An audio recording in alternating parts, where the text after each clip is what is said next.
This is one of my favorite cases that I've reviewed. It's the RhinoShield Mod NX. And it's my favorite case because it comes in two setups, which means I've dropped it with the backplate and the bumper by itself. The results are something else. I'm testing 50 iPhone cases to find the best 5. This is review number 26 out of 50. Because I'm a reviewer, not an influencer, for the iPhone 17s, my scoring system is based on what the iPhone actually feels when it hits the ground on its corner, on its face, as well as on its camera lump. Each case gets dropped at least 30 times, but with this product, it was at least 50 times. So when I say it's terrible, it's because I've got the data to back it up.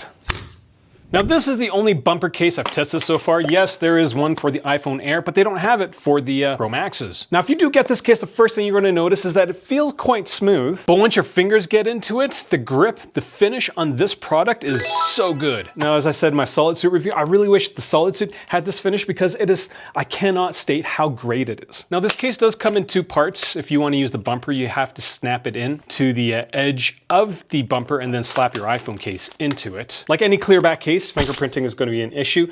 RhinoShield did do something different with this case in that the back lip of the case is really high. And it's one of the few cases that your iPhone almost sits completely level, like there's no rocking. So if that matters to you, then yeah, get this case. Now in terms of weight, it's going to increase it by 54 grams. The average is 50. Now because of the raised edges, this thing is very, very thick. Going to increase the bulk of your iPhone by about 103%. Now because of the finish and the lips, the handling of this product is quite decent, though it does feel a little weird with the really high back. At the end of the day, your fingers just have a little bit more to hold on to. Cases are flow through, they're not integrated, and you could swap them out with different colored ones. I will admit that, again, there's a bit of lateral movement, so they kind of jiggle a little bit.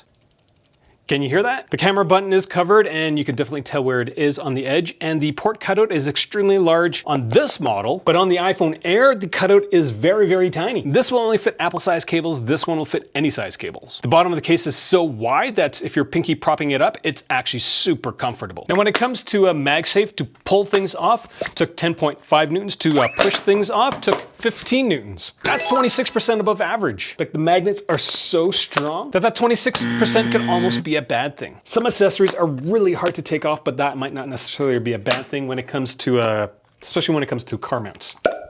Now this case has corners that are 3.1 mils thick. The back plate itself is 2.2 mils thick. There's a honeycomb pattern that runs along the inside of the case. I would call that an air pocket. Can't measure it, but it is there. Now when it comes to the rigidity of the entire thing, because these two pieces aren't stuck together, I just pressed the plate and it took 14 newtons to bend it 8 mils. Pretty floppy. Now when it came to corner drops, my iPhone recorded 8.6 Gs, which is 18% below average. That is one of the best values I've seen in a case. When it came to the rotation after the corner drop, it was 8% better, but for the iPhone to come to a complete stop was 20% below average, which meant the total force was very average going into the iPhone, which was pretty crazy to see given how amazing the corner drop was, but because it took a lot longer to settle, total force was very average, huh?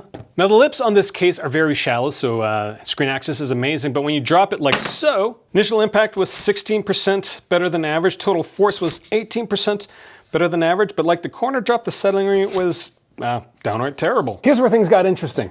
With the camera lump. Now when you use the backplate, the edge around the camera lump is what is keeping it off a flat surface. So when you do this, on average, the initial impact was better by 48%. Settling rate was worse by 57%, which is crazy to see. And the total force was 36% lower. So the case is almost like a unicorn because these values are just wildly different. But what happens if you drop an iPhone without the backplate, with just the bumper?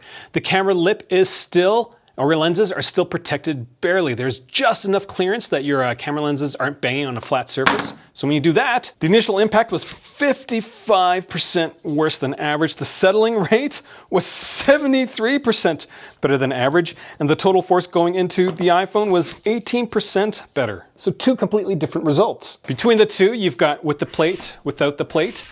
And yeah, so with the back plate, the initial impact was different by almost 100%. So with the back plate, ultimately this thing acts as a repository for energy during a drop. The impact happens here and the energy gets stored into the bumper and into the plate, which is why the initial impact is so much lower. But the rate at which the iPhone kind of settles down between the two setups, the energy that goes into the back of the plate comes out eventually which is why the settling rate with the plate is so much worse than without the plate. So with the plate, the initial hit is softer, but it rings out longer. Without the plate, the initial impact is worse, but it rings much quicker. And somewhere along the lines, the total forces are better than average, but better with the plate. How about camera drops? A lot of numbers here, I am sorry, but they are generally the same, but we see the same result as the camera lump.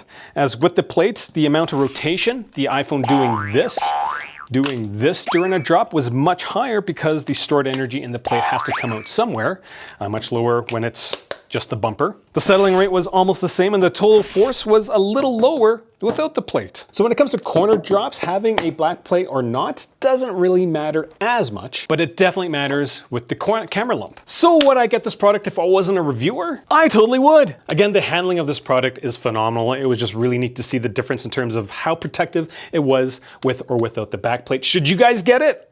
If you like the bumper style and want the ability to go bumperless or backplateless or just with the bumper, then yeah, no, it's a great product from my perspective. I'm on a mission to figure out what the best iPhone cases are. Yeah, don't get this one.